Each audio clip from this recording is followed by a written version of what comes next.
Olá, turma. Sou o professor Ananias Neto. Vamos dar continuidade à disciplina Cabeamento Estruturado. Faz parte do curso de Tecnologia em Sistemas de Telecomunicações do Instituto Federal do Pará. Bem, o intuito da nossa aula de hoje é iniciarmos a unidade 1, que trata das redes cabeadas e tipos de cabeamento, que faz parte do curso de Cabeamento Estruturado. Então, a nossa aula de hoje, vamos fazer uma introdução na área de cabeamento estruturado, entender um pouco sobre as normas, as padronizações que cuidam da questão do cabeamento estruturado, entender que o cabo metálico ou cabo de fibra óptica ou qualquer outra conexão de cabeamento estruturado, ele não está resumido somente na questão física do cabeamento, mas em si nos padrões e normas que regem esse cabeamento. Logo em seguida vamos ver alguns tipos de rede cabeada, alguns tipos de cabeamento que compõem as estruturas de um sistema de cabeamento estruturado. Ok, então vamos lá. Nos dias atuais, a gente pode dizer que a informação é de fundamental importância, tanto pelo conteúdo que ela traz, como pela sua alta disponibilidade. Então, hoje, por exemplo, os sistemas computacionais eles possuem sistemas redundantes que proporcionam aí o que a gente chama de alta disponibilidade dos dados. Para as organizações, isso tornou-se indispensável, né? A necessidade da troca dessa informação de forma rápida, dinâmica, eficiente, e levando em consideração o seu alto desempenho. Obviamente, tudo isso vai impactar aonde? Na performance da rede de computadores. Então, os sistemas computacionais eles necessitam, né, aumentar essa demanda cada vez mais, né, através dos seus sistemas computacionais que suportem as atividades computacionais de forma cada vez mais eficaz, com melhor desempenho. Então, só para a gente ter uma ideia, hoje, por exemplo, as redes locais, as chamadas LANs, elas vêm crescendo, né, consideravelmente nos últimos anos. A gente pode dizer aí que mais de 20 anos de avanço tecnológico nas áreas de redes de computadores e até mesmo na área de telecomunicações em redes. Essas tecnologias de redes locais elas são essenciais, né, o seu avanço e a sua abrangência, né, por ser uma rede pequena, uma rede local por ser pequena, há necessidade de se evoluir rapidamente, né, de um estágio que a gente pode dizer um estágio experimental a um estágio de alta disponibilidade, usando, por exemplo, em grandes empresas, num comércio, num setor específico. E a isso agrega o quê? As redes necessitam, esse tipo de rede local, por exemplo, necessitam de um aumento de velocidade, né? E aí o que se vê hoje? As tecnologias de redes locais elas passaram por uma mudança de velocidade. Esse espaço curto limitado de uma rede local exigiu, por exemplo, que saísse de uma velocidade de megabits por segundo, né, para milhões de megabits por segundo, chegando aí, por exemplo, a gigabits por segundo. Então, hoje a gente pode dizer que a velocidade ela mudou bruscamente. Então, se a gente considerar aí 10 anos atrás, a velocidade de uma rede local ela mudou de megabits, em torno ali de 100 megabits, usando a tecnologia Fast Ethernet, para os dias atuais, usando aí em torno de 10 gigabits. Então, essas razões de crescimento nessas redes locais, por exemplo, elas são baseadas basicamente em dois pontos. Uma delas é a tecnologia de cabeamento estruturado que vamos estudar na disciplina. Então, hoje, a tecnologia está tão avançada que a questão do cabeamento mudou bastante, né, se mexeu bastante na tecnologia do cabeamento, e isso proporcionou aumentar a velocidade. Um outro ponto é a evolução da tecnologia dos produtos, tanto de software como de hardware, relacionado às redes de computadores. E isso também pontuou, né, no avanço e no crescimento exponencial da velocidade dessas redes. E aí a gente entra no conceito de cabeamento estruturado. Então, uma forma de melhorar a eficiência de uma rede, uma forma de melhorar a performance dessa rede, é utilizando o sistema de cabeamento estruturado. O sistema de cabeamento estruturado é cada vez mais indicado, utilizado, tanto para rede de dados, como também para rede de monitoramento, sistema de monitoramento, sistema de segurança, comunicação, telefonia e até mesmo sistema de automação predial. Então, o que se percebe? O sistema de cabeamento estruturado, a gente vai perceber no decorrer da disciplina, que ele não está resumido apenas na questão física do cabo metálico ou do cabo de fibra óptica e da conexão em si, né? A gente vai perceber que esse assunto, né, de sistema de cabeamento estruturado está relacionado a várias áreas específicas para melhorar a eficiência da rede.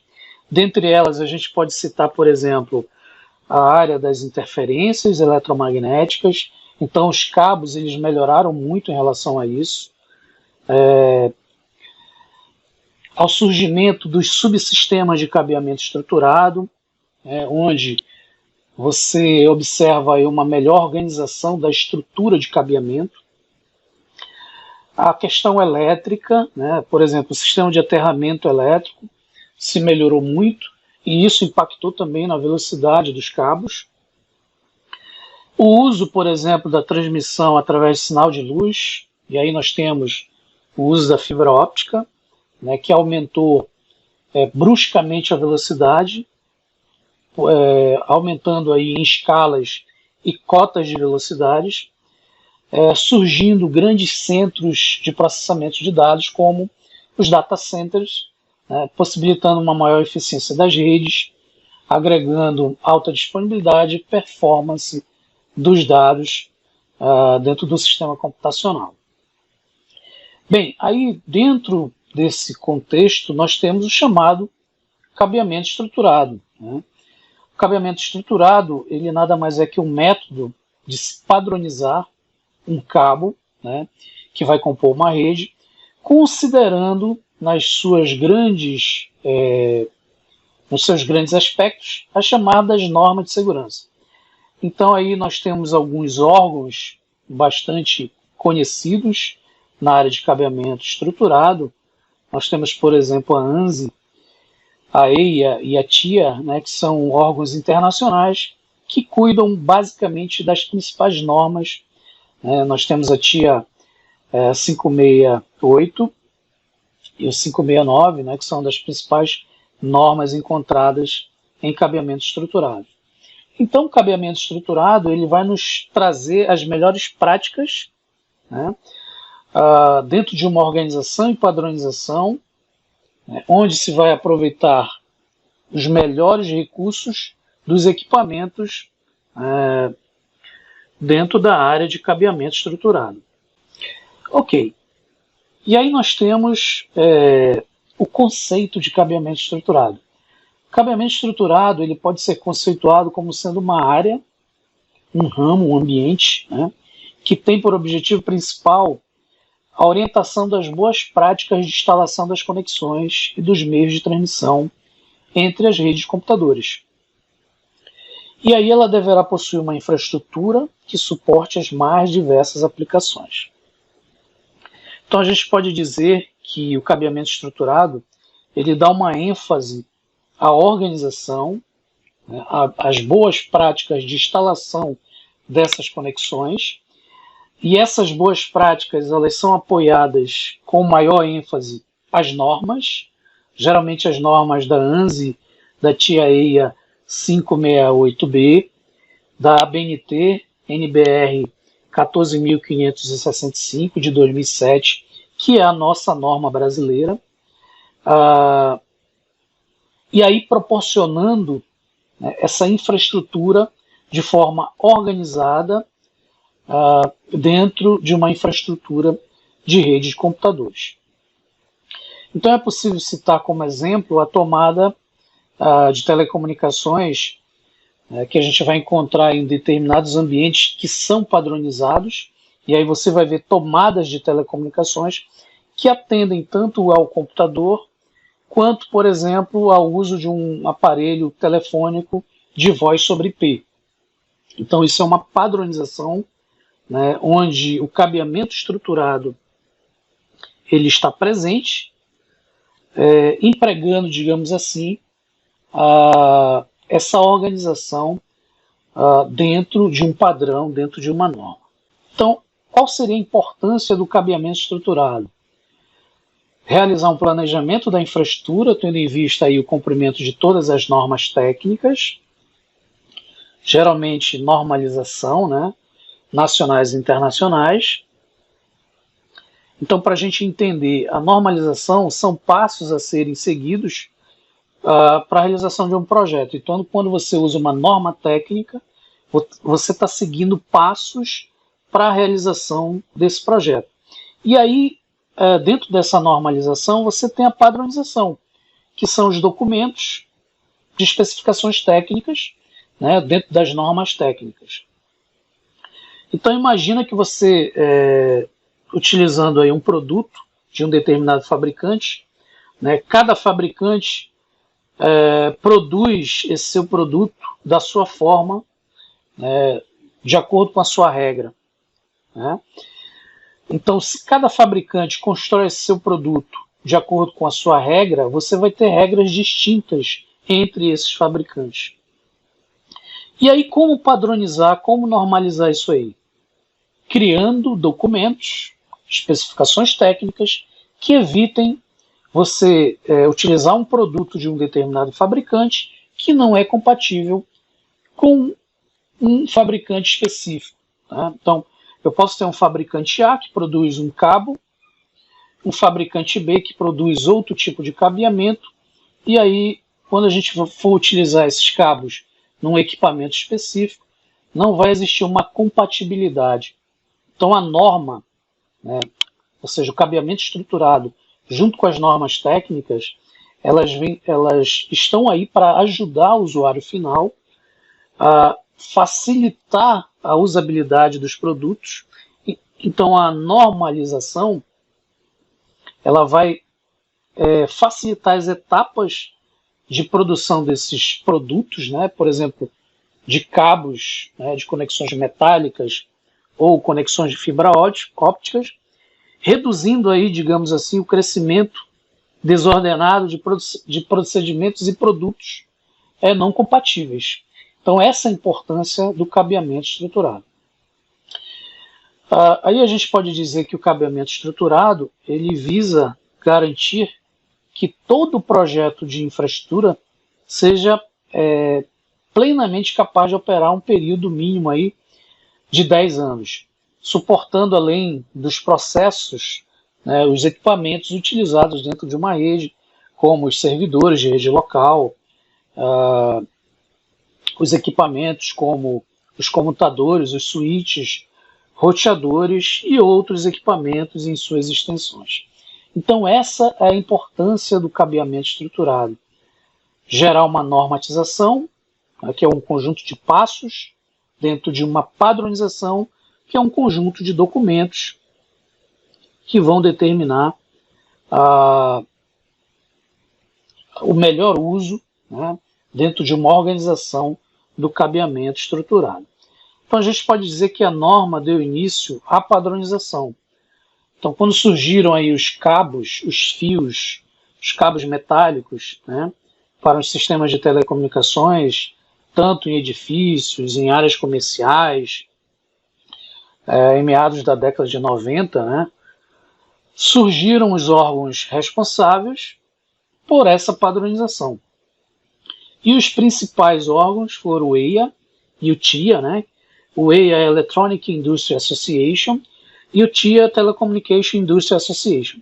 Então, esses órgãos eles criaram normas, né, padrões dentro da área do cabeamento estruturado. Então agora vamos entender as principais normas de cabeamento estruturado. A gente vai entender que existem inúmeras normas, e essas inúmeras normas elas são importantes para organizar a área de cabeamento ou o sistema de cabeamento estruturado. Então a norma que deu início à padronização de fios e cabos para os sistemas de telecomunicações em edifícios comerciais, elas surgiram lá em meados de 1991, ou seja, início da década de 90, por meio dos órgãos responsáveis, como eu falei, que é o EIA, Electronic Industries Association, e o TIA, Telecommunication Industry Association. Dessa forma, eles criaram a primeira padronização, que é o ANSI-EIA-TIA 568.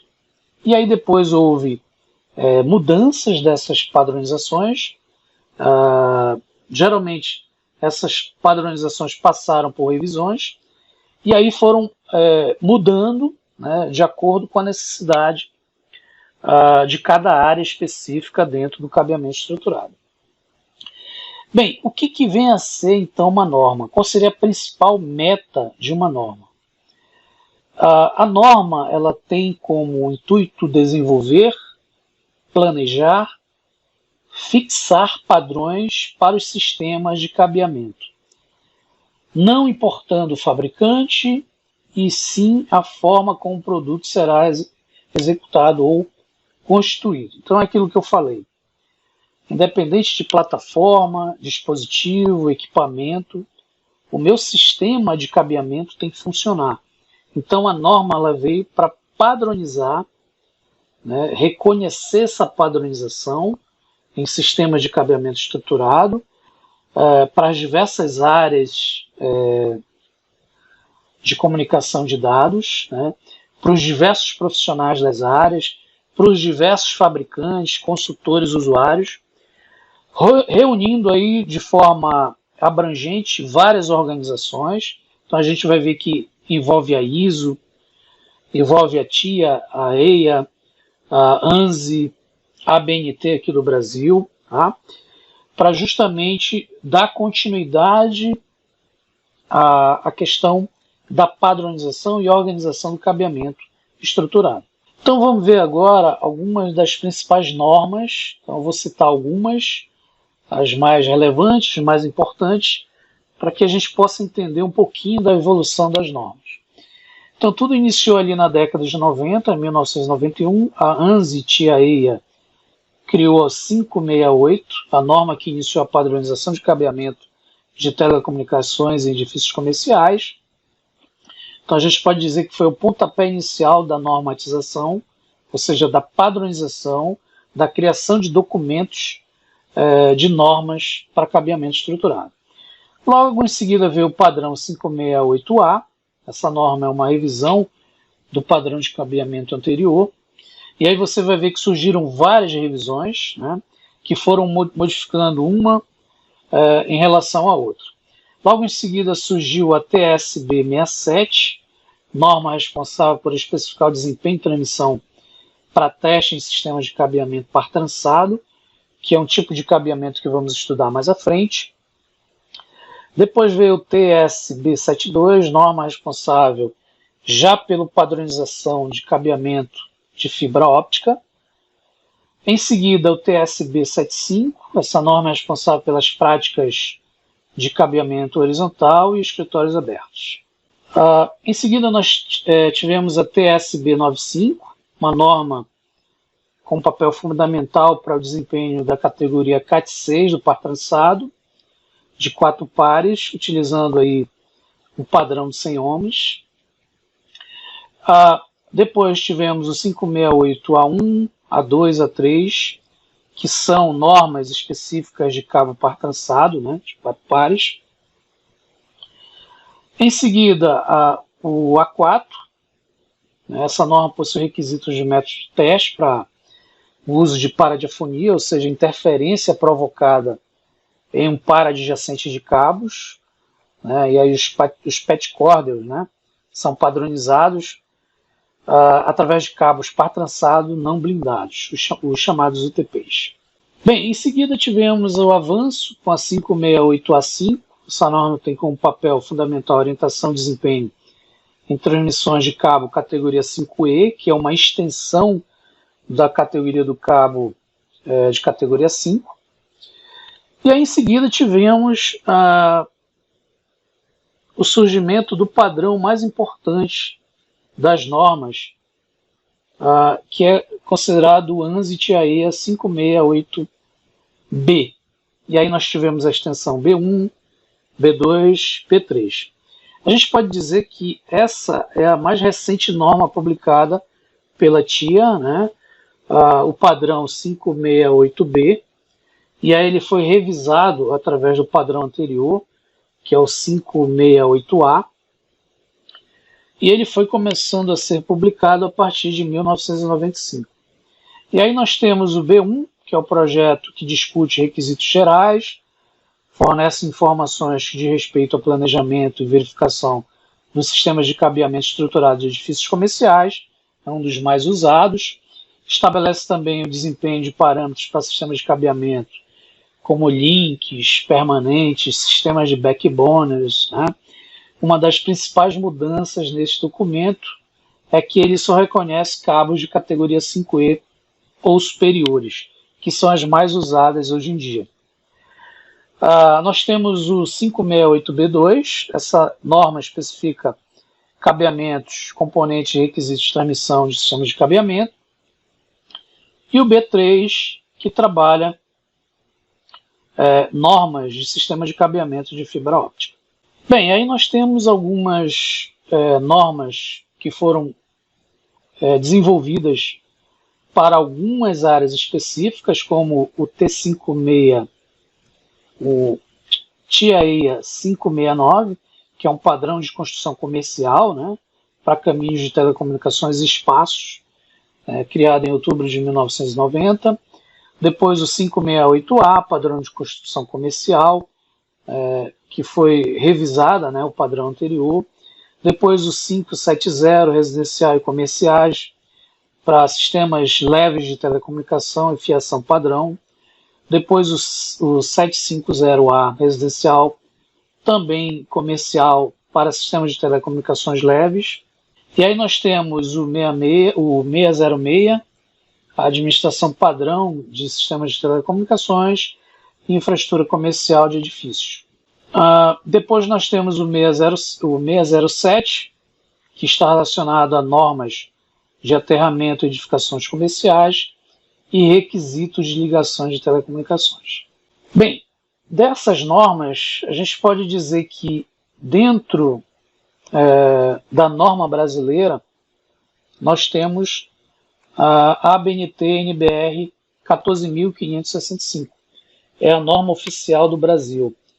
Essa norma ela é baseada na ISO IEC 11.801, que é um padrão internacional de sistema de cabeamento estruturado, que teve sua primeira publicação em 1995. Né? Desde sua publicação, ocorreram algumas atualizações, uma em 99 e outra em 2000, baseada no padrão da ANSI TIA 568, o padrão lá A e o padrão B. Então, dessas normas, a mais usada, ou a norma que a gente pode dizer que é o padrão brasileiro, é a ABNT-NBR 14.565. Então, ela é baseada na ISO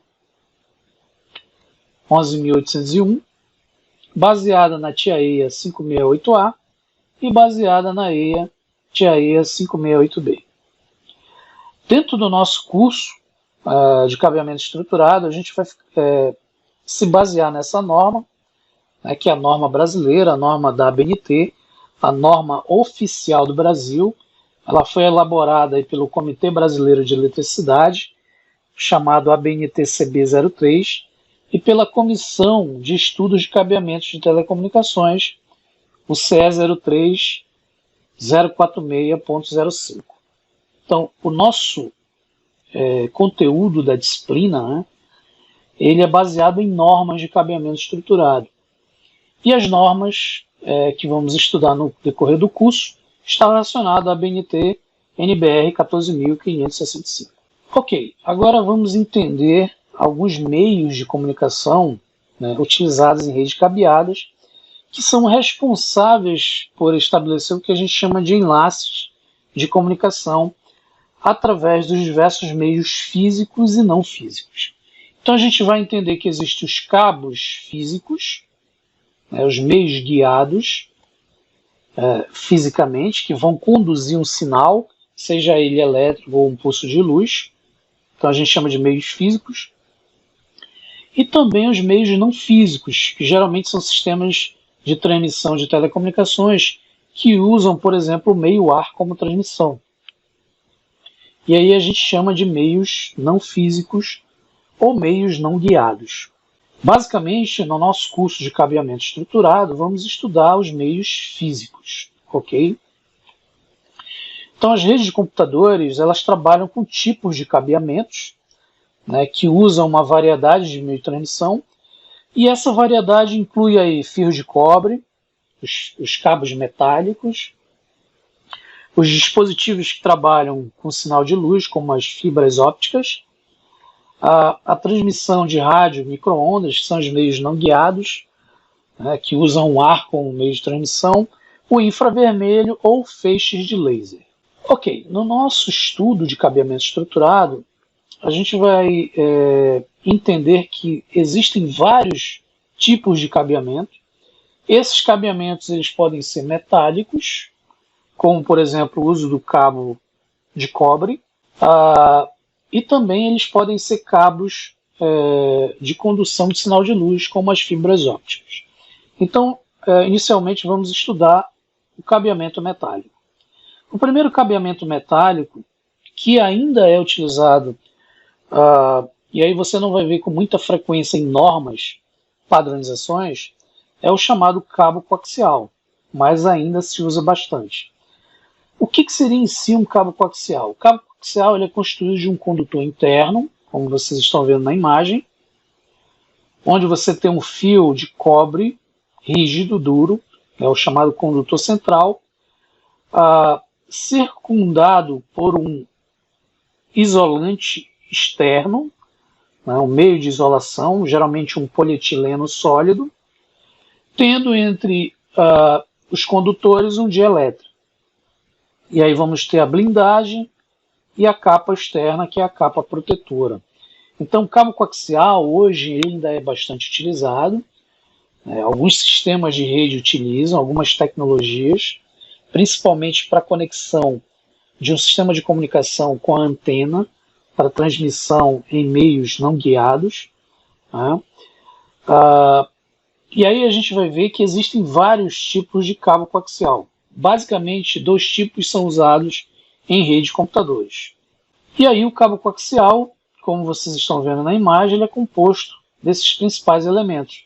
Condutor central de cobre, o elemento externo de isolação, que é um polietileno, a blindagem, né, trançada em fios de cobre, e essa capa preta, né, de PVC flexível, geralmente proporcionando aí uma proteção externa. Bem, as principais características do cabo coaxial. O cabo coaxial ele possui o que a gente chama de capacitância constante e baixa. Isso agrega uma vantagem ao sistema de transmissão, né, porque você tem um sistema que vai armazenar uma energia pequena e constante. Tá? A velocidade de um cabo coaxial é uma desvantagem comparada às velocidades atuais de alguns meios de transmissão, como fibra óptica, que trabalha em gigabits por segundo. O cabo coaxial trabalha em megabits por segundo. O cabo coaxial possui uma característica importante, que é a imunidade ao ruído, o chamado crosstalk, que é a linha cruzada. Isso é interessante, porque evita essa interferência externa, que é o ruído. Possui também a interferência eletromagnética baixíssima, comparado a outros meios de transmissão. Então você vai ver que o cabo coaxial ele é aplicado em algumas áreas onde você tem altos graus de interferência eletromagnética, como centrais de ar, indústrias que usam muito motores, e aí se usa ainda cabo coaxial para diminuir a interferência eletromagnética. Uma outra característica importante do cabo coaxial é o custo. Então possui um custo baixo, comparado a outras mídias, a outras tecnologias. Então isso é uma vantagem bem interessante. O cabo coaxial ele possui difícil manipulação, então, por ser um material rígido, né? E ele é utilizado geralmente em topologias que usam lá o conceito de topologia em barramento, que é geralmente aquela mídia única, onde todos os equipamentos estão conectados, né? Então, se ocorrer, por exemplo, um problema nessa única mídia, nesse único cabo, nesse único barramento, você tem a perda de comunicação em todos os dispositivos conectados nesse cabo. Bem, agora vamos ver os tipos de cabo coaxial. Basicamente, nós temos dois tipos. Nós temos o chamado cabo coaxial fino, ou FIN Ethernet, ou também conhecido como 10 base 2. Esse 10 base 2 ele vem da especificação onde 10 é a velocidade, ou taxa de transmissão, de 10 megabits por segundo. Base vem do conceito de banda base, onde a faixa de frequência é estreita, mínima, e não é uma banda larga, uma faixa de frequência ampla, onde você pode trafegar mais informação. Tá? Então a tecnologia de cabo coaxial ela é banda base, por isso a gente tem essa base na nomenclatura do cabo. E o termo relacionado ao 2 está relacionado à extensão máxima desse cabo, que é de 200 metros. Então aqui na imagem nós temos um exemplo de cabo coaxial fino ou FIN Ethernet, ou 10 base 2. Bem, as características desse cabo fino, é que ele utiliza algumas especificações de padronizações, como a especificação do conector RG58AU. Aquele segmento de 200 metros, na verdade, ele chega no máximo a 185 metros, e aí foi arredondado para 200 metros. Desse segmento, né, pode-se ter no máximo 30 nós conectados a uma distância mínima de 0,5 metros entre os nós. E o conector utilizado é o conector BNC, a sigla dos 3 autores, né, que construíram esse conector que vocês estão vendo na imagem, o chamado BNC. Então esse é o cabo coaxial fino. O outro tipo é o cabo coaxial grosso, ou Thick Ethernet, também conhecido como 10 base 5. Ele possui um diâmetro maior que o fino, né, por isso ele é chamado de cabo coaxial grosso. O 10 base 5, porque 10 é da velocidade, base vem de banda base, faixa estreita de frequência, e 5 referente à sua extensão máxima, que é 500 metros. Bem, algumas características do cabo coaxial grosso. Ele utiliza uma especificação totalmente diferente do cabo coaxial fino, que é o RG213 ou 214. Cada segmento pode ter no máximo 500 metros, como a gente viu, né? 10 base 5. E desse segmento eu posso ter no máximo 100 nós conectados, onde a distância mínima entre eles é de 2,5 metros entre cada nó da rede. Esse tipo de tecnologia de cabo coaxial grosso utiliza a tecnologia de transceiver, que é esse equipamento que vocês estão vendo aqui, que ele converte sinais específicos do cabo coaxial nessa ponta por uma porta específica do computador, que é ligada ao computador, geralmente o RS232, né, que é interligado ao computador.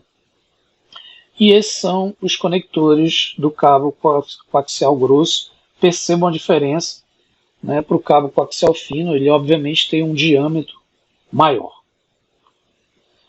Bem, outro tipo de cabeamento metálico e bastante utilizado hoje em redes de computadores é o chamado par trançado. O par trançado ele é constituído de pares de fios de cobre, como vocês estão vendo aqui, entrelaçados em espiral.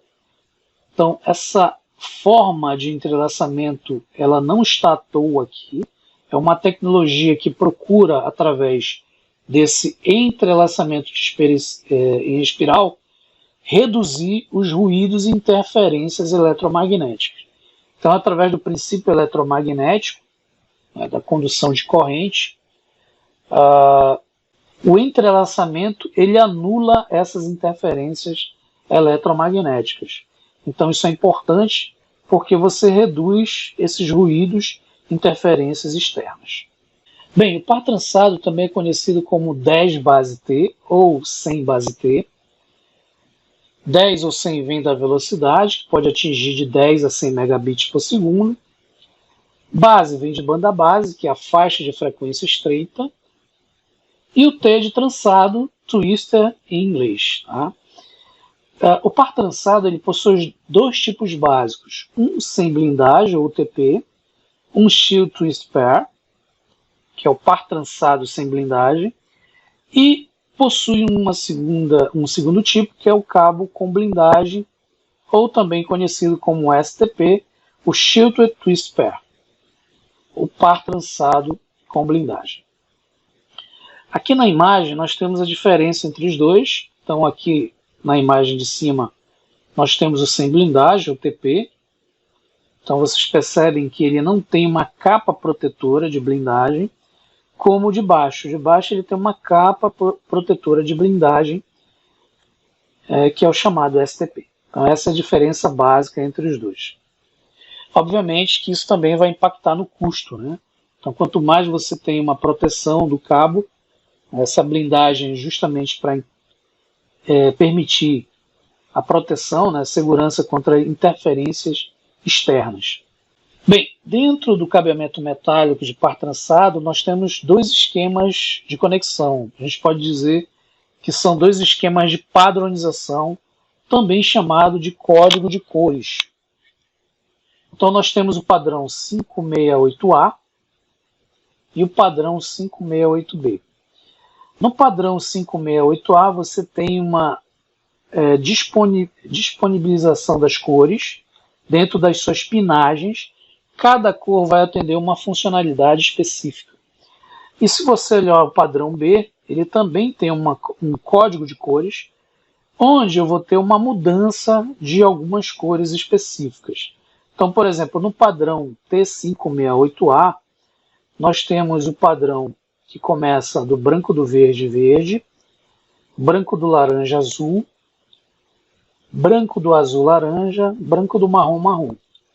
Se a gente for para o padrão B, você vai verificar que houve uma mudança de cores. Então, onde era o verde, mudou para laranja.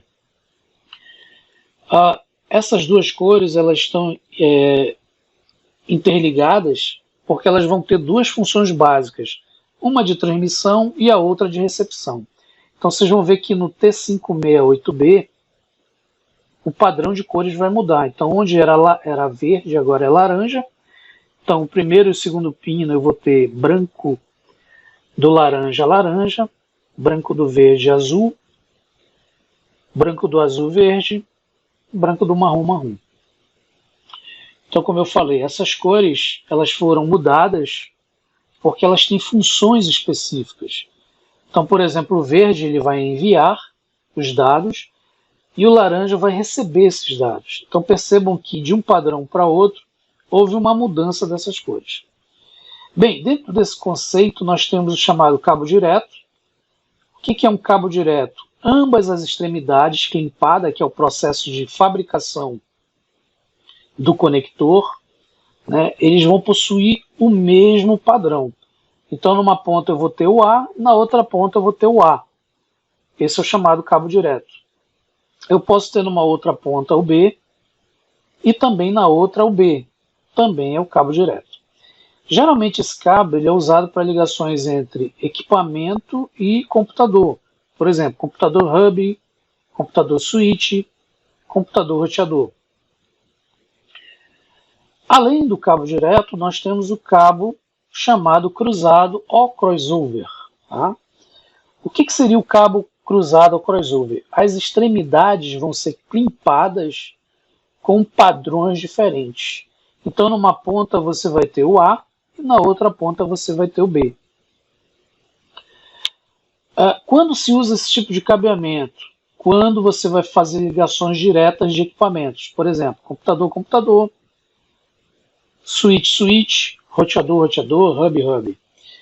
Então, geralmente equipamentos da década de 80, 90 precisam de uma ponta ter uma padronização e numa outra uma padronização totalmente distinta. Então a gente vai ver isso mais à frente. Por que isso? Porque os equipamentos antigos da década de 80 e 90, eles não têm uma eletrônica automática que faça o envio e recepção dos dados de forma automatizada. E aí dessa forma eu tenho que cruzar os cabos, ou seja, aquele que transmite, que é o verde, numa ponta, né, nos pinos 1 e 2, numa outra ele vai receber no modo de recepção, que é a cor laranja. Então por isso que se cruza esses cabos, justamente porque os equipamentos antigos eles não fazem essa troca específica. Equipamentos mais modernos hoje em dia já utilizam uma eletrônica que faz automaticamente essa mudança. Então você não precisa mais cruzar os cabos em equipamentos mais modernos.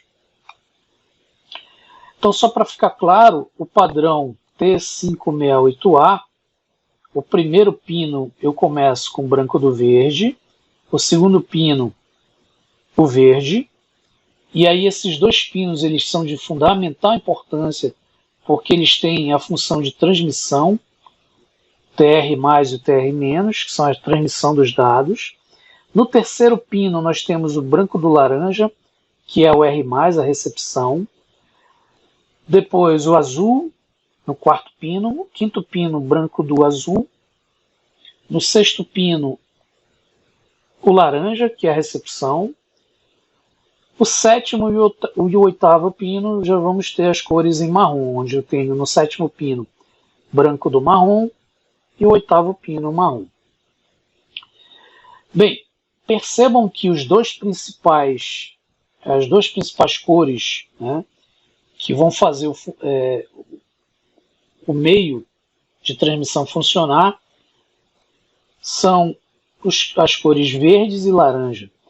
Então, a função do verde, né, é a chamada transmissão, e a função do laranja é a recepção. Bem, as demais cores elas têm funcionalidades, né, apesar de aqui na imagem estar indicada como não usada, né, mas elas têm funcionalidades, geralmente funcionalidade de sincronismo. Então, quando se usa o padrão A, numa ponta você faz a clipagem A e na outra ponta a clipagem A também.